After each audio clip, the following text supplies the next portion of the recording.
très heureux de vous accueillir pour ce concert de la chorale. On va vivre un bon moment ensemble. Vous êtes d'accord avec moi?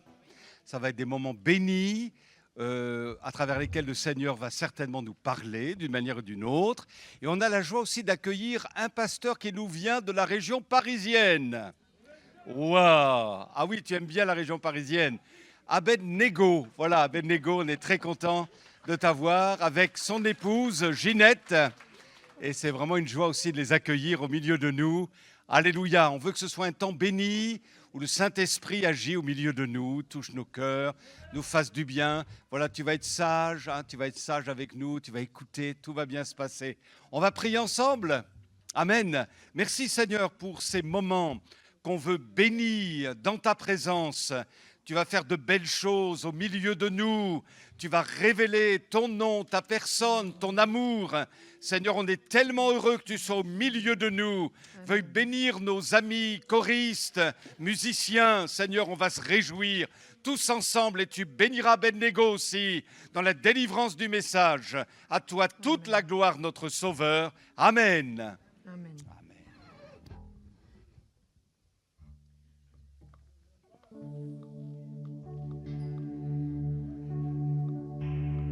Alors, le message de la chorale, c'est « Tu as de la valeur pour Dieu, j'ai de la valeur pour Dieu, nous avons tous de la valeur pour Dieu. » Et d'ailleurs, dans Jean 3,16, il est écrit qu'il a donné son Fils pour nous. Il a donné son Fils unique afin que quiconque croit en lui ne périsse point, mais qu'il ait la vie éternelle.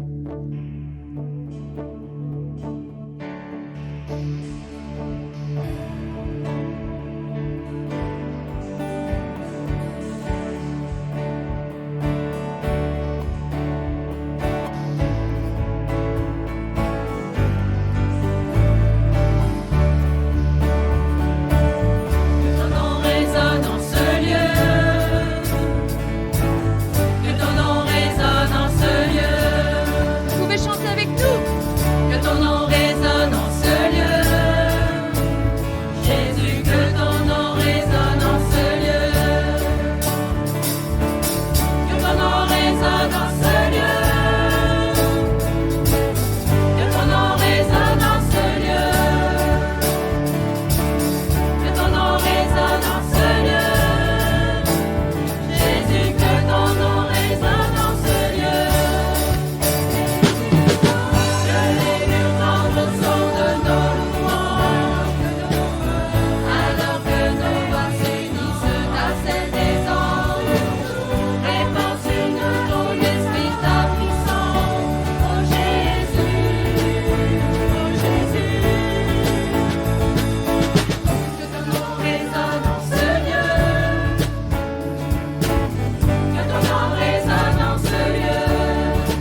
Connais-tu ce Jésus qui peut guérir les cœurs, qui peut bannir les peurs?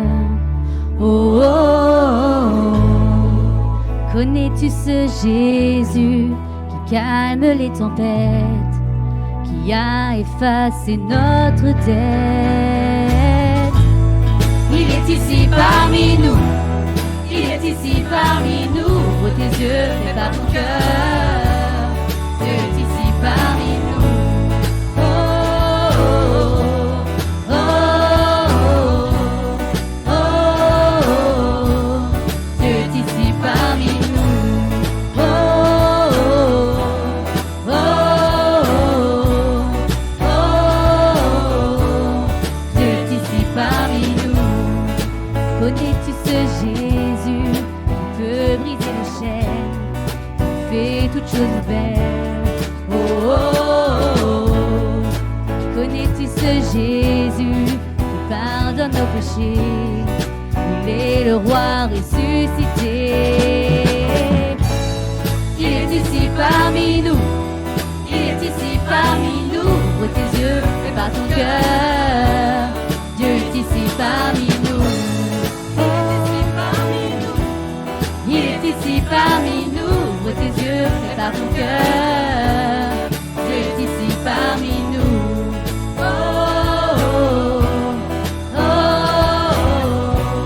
oh, oh, oh. Dieu est ici parmi nous.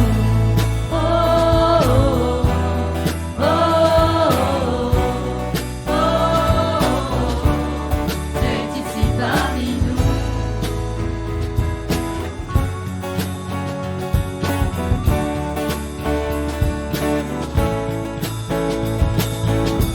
Ici et maintenant, son esprit est présent. Sache qu'il ne t'abandonnera pas. Son cœur est accessible, sa grâce est disponible. Sache qu'il ne t'abandonnera pas. Il chasse au loin la nuit, il nous donne la vie. Sache qu'il ne t'abandonnera pas. Il est tout près de toi, plus proche que tu ne le crois. Sache qu'il ne t'abandonnera pas. Non, il ne t'abandonnera pas.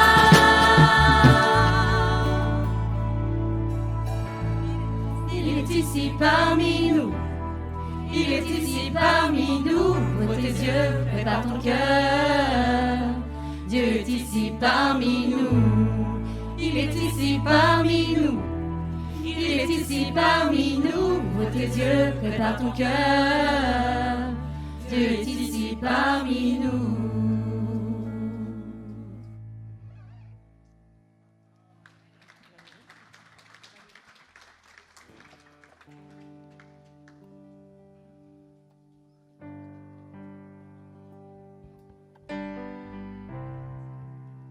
Jérémie 1,5.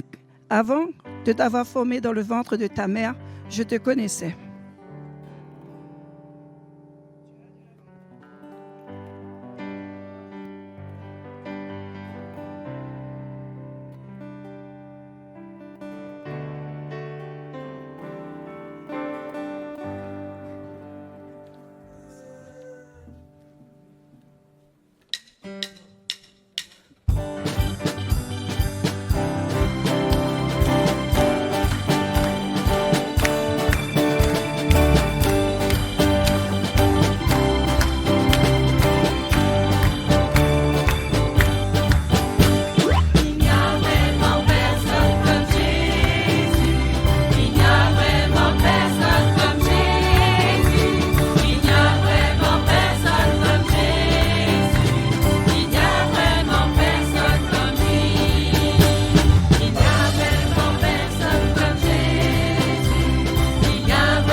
Tu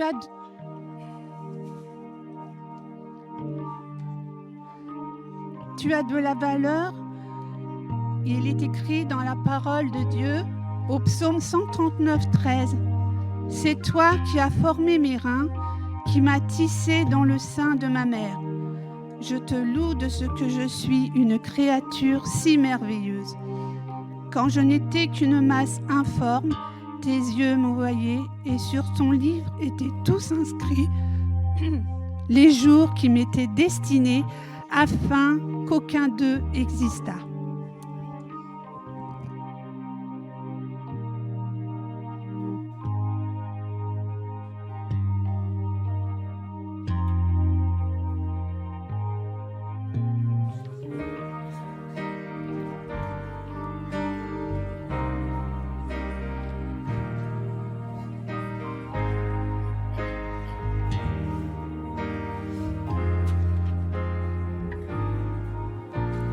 Je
la bonté de mon Dieu.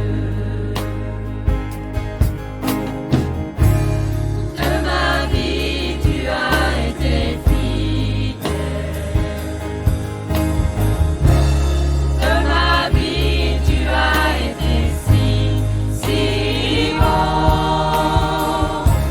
Et tout le souffle qui est en moi, je chanterai la bonté de mon Dieu.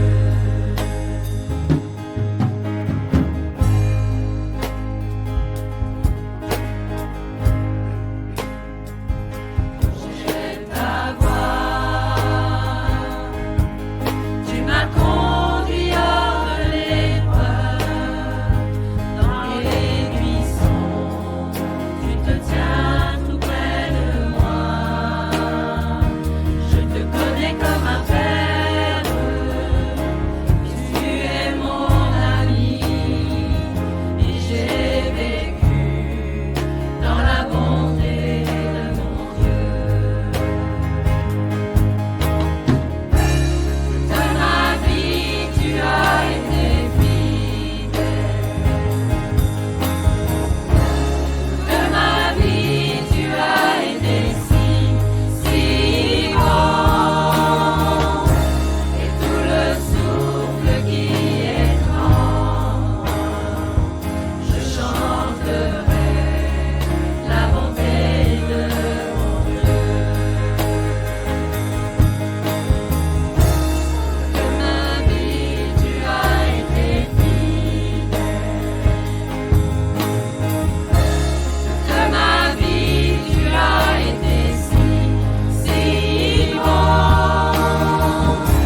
Et tout le souffle qui est en moi, je chanterai la bonté de mon Dieu. Oh, ta bonté me poursuit, ta bonté me poursuit. Oh, ta bonté me poursuit, ta bonté me poursuit. Oh, ta bonté me poursuit, ta bonté me poursuit. Oh, ta bonté me poursuit, ta bonté me poursuit. Je répands ma vie, je te la confie, en tout mon cœur, Seigneur. Oh, ta bonté me poursuit, ta bonté me poursuit. Oh, ta bonté me poursuit, ta bonté me poursuit. Oh, ta bonté me poursuit, ta bonté me poursuit. Oh, ta bonté me poursuit, ta bonté me poursuit. Je répands ma vie, je te la confie, en tout mon cœur, Seigneur. Oh, ta bonté me poursuit, ta bonté me poursuit. Amen.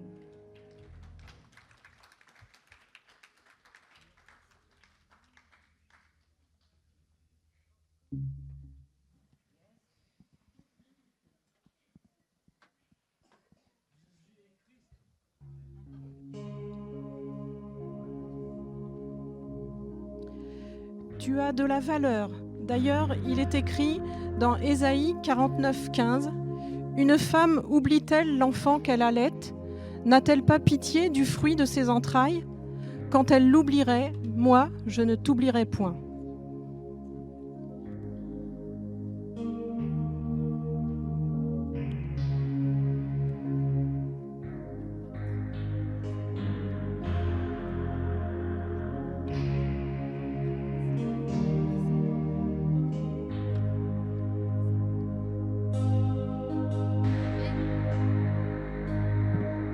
Moi, je suis contente d'être là, et vous? Ah, je pensais y avoir un peu plus de réponses, hein. Bon. Ben, en tout cas, merci d'être là. Et puis, moi, je vous propose ce soir, je vous propose deux de mes compositions. Alors, j'espère vraiment que... Bon. La première, c'est une chanson que j'ai écrite il y a quelques années. Faut voir qu'avant de donner ma vie à Christ, j'étais musulmane. Et dans l'islam, on nous apprend que la Trinité, c'est vraiment, vraiment quelque chose de très mauvais. Et on ne comprend pas la Trinité. Donc, j'ai eu beaucoup de mal, quand je suis devenue chrétienne, à accepter ce concept, en fait. Et à le comprendre, surtout. Et encore aujourd'hui... Je pense que même encore aujourd'hui, je ne le comprends pas totalement. Hein.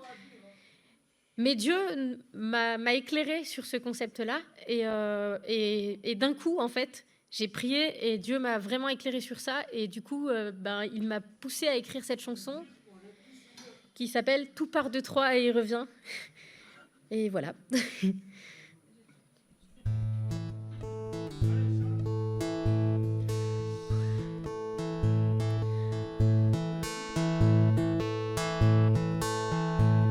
Il y a l'air d'avoir l'eau, le feu et la terre. Il était une fois trois mousquetaires, les nerfs d'acier, le cœur en or de la dame de fer. Là, le début, le milieu et la fin. Hier, aujourd'hui et puis demain. L'inspiration et l'expiration et l'air que j'en retiens. Là, tout part de Troie, tout part de Troie. Pour et moi, nous étions trois, claquements de doigts. Et soudain fut le monde. Nous étions trois, toi l'amour et moi. 3 fois 2 jours auront suffi pour étendre la vie.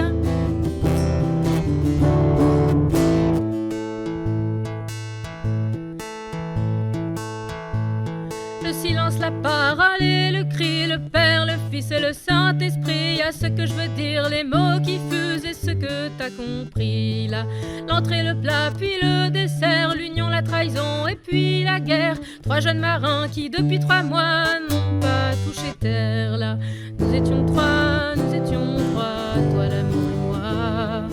Nous étions 3, claquements de doigts et soudain fut le monde. Nous étions trois, toi l'amour et moi. 3 fois 2 jours ont suffi pour étendre la vie.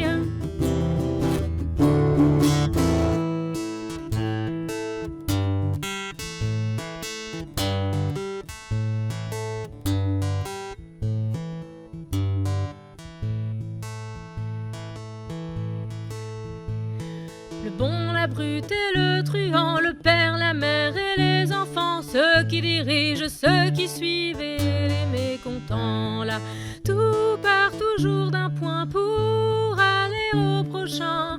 Et c'est au bout de 3 que tout y revient. Nous étions trois, toi l'amour et moi. Nous étions 3, claquements de doigts et soudain fut le monde. Nous étions trois, toi l'amour et moi. 3 fois 2 jours ont suffi pour étendre la vie. Nous étions trois, toi l'amour et moi. Nous étions 3, claquements de doigts et soudain fut le monde. Nous étions trois, toi l'amour et moi. 3 fois 2 jours auront suffi pour étendre la vie.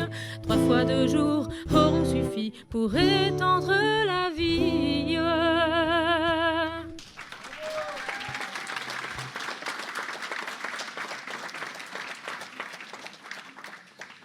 Merci. Alors la deuxième que je vous propose ce soir, c'est une chanson qui est très particulière parce que je l'ai écrite suite au Covid, qu'on a tous vécu différemment. Et je ne vais pas vous dire que j'avais pas peur et que tout était cool pour moi. Mais en tout cas, je voyais les gens autour de moi, j'étais étudiante à l'époque, je voyais les gens autour de moi qui étaient vraiment en panique et qui ne savaient pas du tout où ils allaient. Alors que moi, en fait, je ne savais pas où j'allais, mais je savais qu'il y en avait un au-dessus de moi qui savait où j'allais. Donc, c'était tellement rassurant de savoir que Christ, lui, il avait déjà tout prévu. Et donc, j'ai écrit cette chanson où j'utilise une image, parce que c'est très utilisé dans la Bible, hein, les images, n'est-ce pas ? Et l'image que j'utilise, c'est celle d'un bateau où je suis et où la tempête fait rage. Et en fait,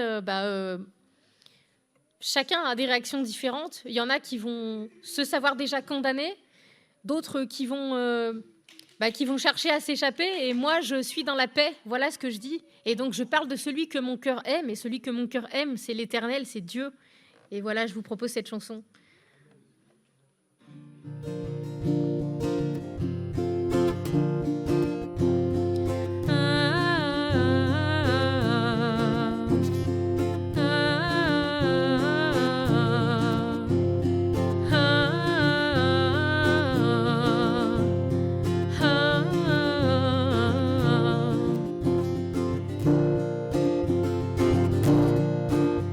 Quand par les nuits d'hiver, la mer entre en colère, les vents se font violents, le navire va tremblant, ce pauvre vieux navire qui ne sait secourir ceux qui hier ont ri, se croyant à l'abri.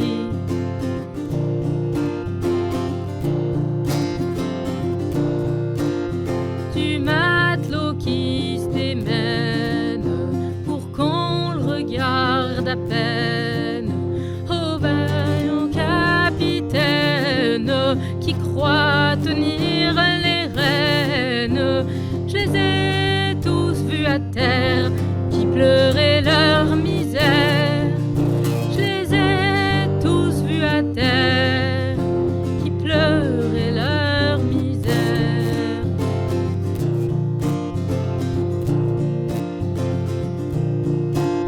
Certains préfèrent courir tout pour ne pas mourir, car loin de ce navire, ils bâtissent un empire d'enfants prêts à sourire pour les voir revenir, d'enfants prêts à sourire pour les voir revenir.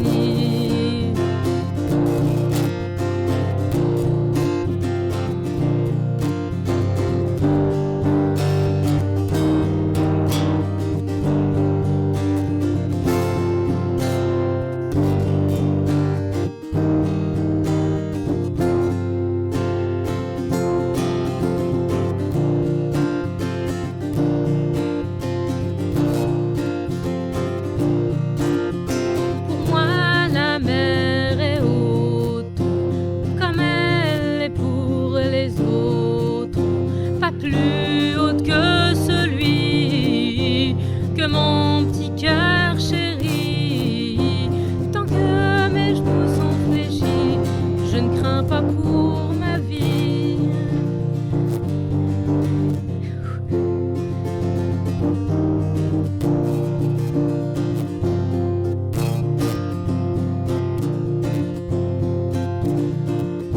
Pour moi, la mer est haute, comme elle est pour les autres, pas plus haute que celui que mon petit cœur chérit. Tant que mes genoux sont fléchis, je ne crains pas pour ma vie. Tant que mes genoux sont fléchis, je ne crains pas pour ma vie.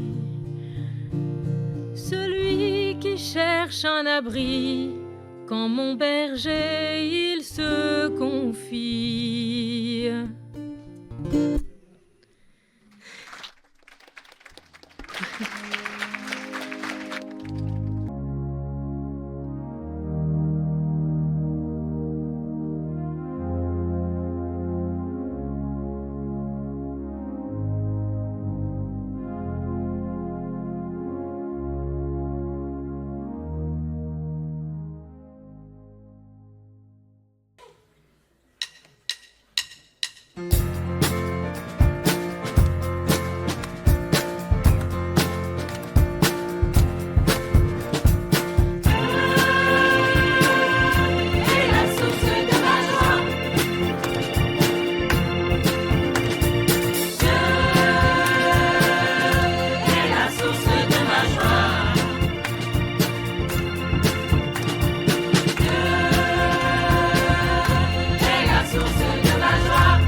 source de ma joie, il est ma source, il est ma source,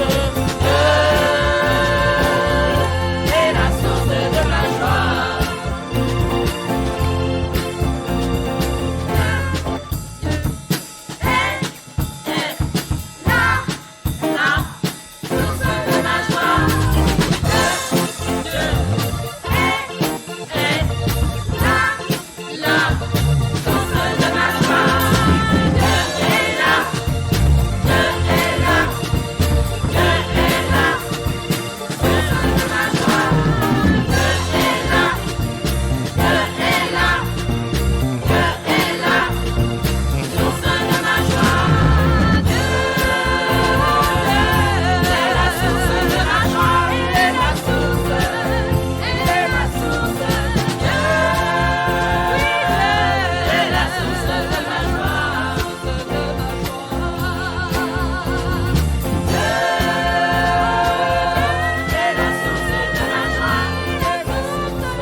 Sais-tu que tu as de la valeur aux yeux de Dieu? Car la Bible dit, et même les cheveux de votre tête sont tous comptés. Ne craignez donc point, vous valez plus que beaucoup de passereaux. Amen.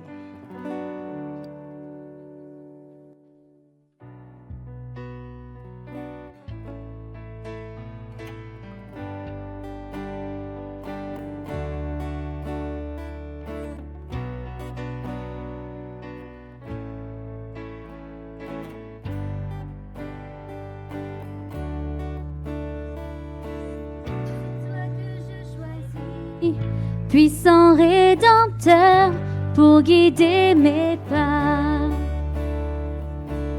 C'est toi que je choisis, source de bonheur pour fonder ma foi. Jésus, tu es l'auteur de ma joie. Jésus, tu es l'auteur de ma joie. Celui qui de mes larmes fait des fleuves de vie, celui qui dans l'épreuve me fait briller pour lui. Jésus, tu es l'auteur de ma joie. C'est toi que je choisis, puissant Rédempteur pour guider mes pas. C'est toi que je choisis, source de bonheur pour fonder ma foi. Jésus, tu es l'auteur de ma joie. Jésus, tu es l'auteur de ma joie. Celui qui donne un souffle quand le mien s'affaiblit, celui qui est fidèle, qui jamais ne m'oublie.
Waouh, waouh, waouh. Les applaudissements sont un petit peu timides. Est-ce qu'on peut tous les applaudir, s'il vous plaît? C'était vraiment génial. C'était magnifique. Et je reprends une parole qui a été souvent prononcée, c'est que nous avons de la valeur. J'aimerais le dire à quelqu'un ce soir. Tu as de la valeur. Si tu peux le dire à ton voisin, dis-lui, tu as de la valeur aux yeux de Dieu. Yes. J'aime bien ces moments où tu dis à ton voisin, c'est toujours le moment de détente. Et c'est super.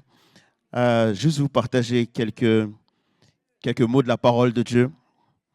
En Matthieu 16, versets 18 à 19, Jésus va pouvoir nous parler et nous dire quelque chose de très important. Matthieu 16, versets 18-19, c'est Jésus qui parle, c'est dans la Bible. Et il nous est dit, « Et moi je te déclare, tu es Pierre, et sur cette pierre, je bâtirai mon église, contre laquelle la mort elle-même ne pourra rien. Je te donnerai les clés du royaume des cieux. Tout ce que tu interdiras sur la terre sera interdit aux yeux de Dieu. Et tout ce que tu autoriseras sur la terre sera autorisé aux yeux de Dieu. Amen. » J'aime être l'église de Jésus-Christ. Je n'aime pas forcément aller, parce que souvent on se dit oh, je vais à l'église. Mais j'aime être, parce que nous sommes l'église. Souvent je dis on ne va pas à l'église, nous sommes l'église de Jésus-Christ. Est-ce qu'on est d'accord avec ça ou pas? J'aime être l'église de Jésus-Christ. Dans ce texte, c'est Jésus qui parle et qui, juste avant, avait interrogé justement ses disciples pour leur demander « Qui dites-vous que je suis ?» Et ce soir, c'est une question qu'on devrait tous se poser. Pourquoi? Parce que la réponse est très importante. Certaines personnes voyaient Jésus comme un religieux et donc ils se disaient qu'il fallait suivre les règles de Jésus. D'autres voyaient Jésus comme un personnage historique, quelqu'un qu'ils aiment bien entendre, mais qu'ils ne suivent pas. D'autres personnes vont voir Jésus comme le sauveur. Ils aiment à dire que Jésus les sauve, mais ça ne veut pas forcément dire qu'ils obéissent ou qu'ils suivent justement Jésus. Certains voient Jésus comme un héros, aiment porter Jésus sur leur t-shirt, etc., mais ne suivent pas forcément Jésus. J'aimerais dire que Jésus-Christ est le Fils de Dieu. Il est le Seigneur des Seigneurs. Il est le Roi des Rois. J'aimerais dire que Jésus-Christ est mort, il est ressuscité. Il est au ciel aujourd'hui et il reviendra nous chercher. Est-ce qu'on peut dire Amen vraiment à ça? C'est important de pouvoir dire qui est Jésus pour toi. Là, ta conception, ta réponse à cette question va donner un certain comportement et te mener à vivre un type de vie particulier. Et Jésus-Christ est notre Seigneur et notre Sauveur. L'Église n'est pas un concept humain. L'Église n'est pas de la volonté des hommes. L'Église est un concept divin. L'Église ne vient pas d'en bas. L'Église vient d'en haut. Jésus leur dit, et il le dit à Simon, « Simon, tu es heureux parce que ce que tu viens de dire ne vient pas de toi, mais cela vient de mon Père qui est dans les cieux. » L'Église est un concept du ciel. Est-ce qu'on est d'accord avec ça ou pas? Ce n'est pas notre idée, ce n'est pas notre volonté. Non, c'est Jésus-Christ qui a décidé de bâtir l'Église. Donc du coup, l'Église est vraiment le cœur de Dieu. Cet été, il va y avoir les Jeux Olympiques. Je ne sais pas, on dirait que tout le monde n'était pas au courant. On dirait que je viens de révéler quelque chose. Il y aura les Jeux Olympiques cet été. Et toutes les nations, en tout cas qui participent aux Jeux Olympiques, ont envoyé aux Jeux Olympiques leurs meilleurs athlètes. Les États-Unis, qui depuis très longtemps n'ont pas réussi à gagner les Jeux Olympiques en basketball, se sont dit on va ramener tous les meilleurs joueurs de la NBA. tous les grands joueurs veulent venir gagner ces Jeux olympiques parce que ça a de la valeur à leurs yeux. L'Église a tellement de valeur aux yeux de Jésus que le Père, le Fils et le Saint-Esprit se sont unis ensemble pour construire l'Église. Les meilleurs, les amis, les meilleurs se sont mis ensemble parce que ça a de la valeur, parce que c'est quelque chose d'important. L'Église n'est pas un concept humain, l'Église c'est vraiment le cœur de Jésus et toute la Trinité s'est mise à construire l'Église. J'aimerais te dire à toi ce soir, qui donne ta vie à Jésus, qui croit en Jésus, tu es la construction de Jésus-Christ. Jésus est en train de te construire. Jésus porte de l'attention et comme on l'a dit, effectivement, il y a de la valeur. Et tu as de la valeur aux yeux de Jésus-Christ. Nous sommes le temple du Saint-Esprit. Nous sommes la création de Dieu. Nous sommes la construction de Jésus-Christ. Et en ce sens, effectivement, je suis fier d'être l'Église. Alors, comme le pasteur Daniel nous l'a dit tout à l'heure, je viens de Paris, de la région parisienne. En général, à chaque fois qu'on va en province et qu'on dit qu'on vient de Paris, j'entends « ouh ». On vient de Paris, on a une plaque 93, les amis. On vient d'une région assez perturbée de la région parisienne. J'ai grandi à Paris, j'ai fait plusieurs arrondissements, j'ai fait Paris 18, j'ai fait Paris 2, j'ai fait Paris 15. Mes parents habitent actuellement en Paris 15e. J'aime beaucoup la ville de Paris, particulièrement me promener dans la ville de Paris, parce qu'il y a beaucoup de beaux monuments à Paris. Est-ce qu'on est d'accord avec ça ou pas? Au moins pour ça, on peut juste dire ah, « Ok, amen, on est d'accord, il n'y a pas de souci ». Et très beau monument à Paris. Et lorsqu'on voit les architectures à Paris, on se dit « Waouh, c'est incroyable ». Ces gens qui ont construit ces choses sont des gens qui sont juste merveilleux, intelligents, de grands architectes. C'est extraordinaire. Et quand je regarde justement à l'Église, la construction de Jésus-Christ, je vois que Jésus est véritablement le plus grand des architectes. Jésus est vraiment le plus grand dans ce qu'il construit. Ça fait 2000 ans qu'il construit son Église, les amis. Et l'Église est belle. L'Église rayonne. L'Église brille. Et en ce sens, effectivement, je suis fier d'appartenir à l'Église de Jésus-Christ. Jésus construit une Église qui change les vies, qui change les quartiers, qui rayonne dans les villes, qui quelque part amène justement la joie, la bonne humeur, l'amour de Jésus-Christ, qui accueille les gens, qui aime les gens. Et lorsque je regarde toute cette belle famille, lorsque je regarde toutes ces communautés qui sont représentées, j'aime effectivement l'Église. Jésus dit, je bâtirai mon Église et contre laquelle le séjour des morts ou la mort elle-même ne pourra rien.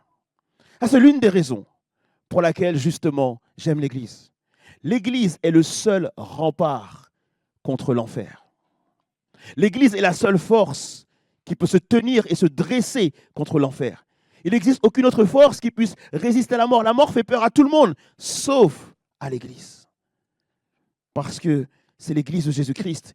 De la même manière que Jésus est ressuscité, il ressuscitera toute son Église. J'aime être l'Église parce qu'effectivement, à ma naissance, lorsque j'étais tout petit, alors c'est le témoignage plus de mes parents plus que le mien, mais cependant, à chaque fois qu'ils me le racontent, ça me fait frissonner. Dans le sens où mes parents me disent toujours, tu sais quoi, tu es un miraculé. Lorsque je vais en Haïti, donc mon pays d'origine, et que j'arrive dans l'église dans laquelle je suis né, où mes parents m'ont amené pour la première fois, ils m'appellent le Lazare. Des fois, je leur dis, déjà, je m'appelle Abednego, c'est dur à porter, mais Lazare en plus. Et en fait, ce qui s'est passé, c'est parce que lorsque j'étais tout petit, en fait, ce qui s'est passé, c'est qu'une sœur de l'église, qui avait pour habitude de visiter les mamans qui venaient d'accoucher, est arrivée donc du coup chez ma mère et m'a trouvé avec les pupilles complètement dilatées, évanouies. Et ma mère faisait la cuisine, elle ne s'en était même pas rendue compte parce qu'elle avait dit à la sœur, écoute, mon fils est en train de regarder la lumière et en fait, non, j'étais déjà évanoui depuis un petit bout de temps. Et donc la sœur m'a prise dans ses bras et n'a rien dit à ma mère parce que ma mère avait perdu 3 enfants avant moi. Donc c'était assez compliqué de pouvoir lui dire quoi que ce soit. Et elle m'a pris et est partie justement voir le pasteur. Et à ce moment-là, du coup, il y avait un temps de prière, effectivement, à l'église. Et elle est arrivée, elle a dérangé le temps de prière. Mais ce qui s'est passé, c'est que le pasteur a fait un geste. Alors, je ne sais pas d'où ça lui est venu, mais il a pris mes toutes petites mains et a commencé à souffler dans mes narines et a proclamé des paroles de vie. Et à ce moment-là, en fait, je suis revenu à la vie, tout simplement. L'église, c'est là où il y a le miracle de Dieu. C'est là où Dieu, justement, accomplit des choses merveilleuses. Parce que l'église ne vient pas de nous. Ce n'est pas une idée à nous, c'est une idée, c'est quelque chose qui vient de la part de Dieu. Jésus est en train de construire son église et Jésus est en train de nous construire. Il y a une cathédrale, je ne sais pas si vous la connaissez, qui est la Sagrada, le nom exact, il faut que je retrouve le nom. Amen, ma sœur. Je vois qu'il y a des gens qui suivent, voilà, c'est ça. La Sagrada Familia. Et en fait, cette cathédrale est visitée chaque année par près de 8 millions de personnes par an. C'est une cathédrale qu'on a commencé dans les années 1882, je crois, 1882, et elle n'est toujours pas finie. Elle n'est toujours pas finie parce que le concepteur n'a pas suivi les plans d'origine. Il a voulu faire quelque chose de beaucoup plus grandiose. Et cette cathédrale n'est toujours pas finie. Cependant, alors qu'elle n'est pas finie, elle est visitée chaque année par près de 8 millions de personnes. Là, si vous vous rendez compte quand même, il y a près de 8 millions de personnes qui vont visiter quelque chose qui n'est pas fini. C'est incroyable. Et souvent, je me dis ça, en fait, je me dis, Seigneur, en réalité, l'église qui n'est pas finie, en réalité, ce n'est pas la Sagrada Familia. C'est l'église de Jésus-Christ. Alors lui, il a commencé il y a plus de 2000 ans. Elle n'est toujours pas finie. Mais cependant, bien qu'elle ne soit pas finie, bien qu'elle soit peut-être un peu imparfaite parfois, elle est visitée. Elle est tous les dimanches remplie de personnes qui veulent venir suivre Jésus-Christ. J'aimerais t'encourager ce soir à te dire que tu as de la valeur aux yeux de Dieu. Tu n'es certainement pas parfait. Okay?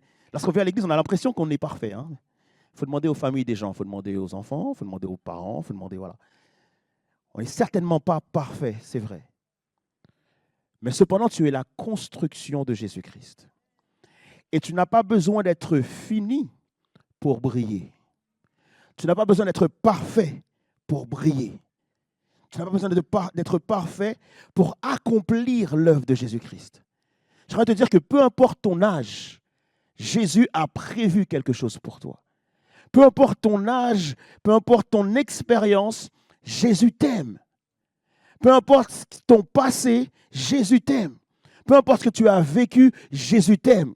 Et aujourd'hui, tu n'es certainement pas fini. Mais tu peux briller pour Jésus-Christ sans attendre d'être fini. Beaucoup de personnes vont se dire, je ne peux pas aujourd'hui, je vais attendre demain. Non, fais-le aujourd'hui. Suis Jésus aujourd'hui. Jésus est extraordinaire. Il ne veut pas de personnes finies. Il ne veut pas de personnes parfaites. Il veut juste des personnes qui leur donnent leur vie et ensuite, lui, les rendra parfaits.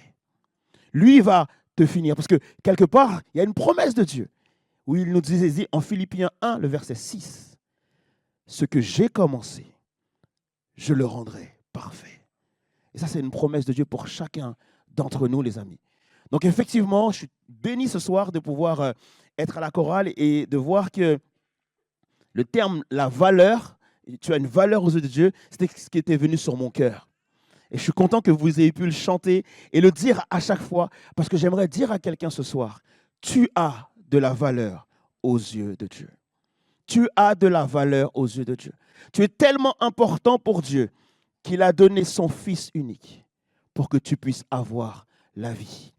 Donc j'aimerais vraiment encourager une personne ce soir à se dire que je n'ai pas besoin d'être parfait. Je n'ai pas besoin d'être fini pour plaire à notre Dieu. Et je voudrais te bénir avec ça. Tu es une construction de Jésus-Christ Et ce que Dieu a commencé avec toi, il l'achèvera. Amen. Que Dieu puisse vous bénir.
Voilà, on a fini.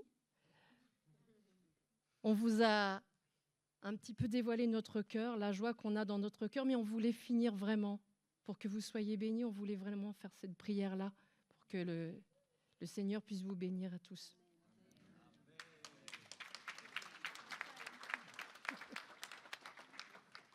le micro. On ne peut que les remercier, on s'est fait vraiment du bien. Hein, vraiment, voilà, oui, on les salue, on les bénit aussi. On vous bénit aussi puisque vous nous avez bénis, hein, vraiment.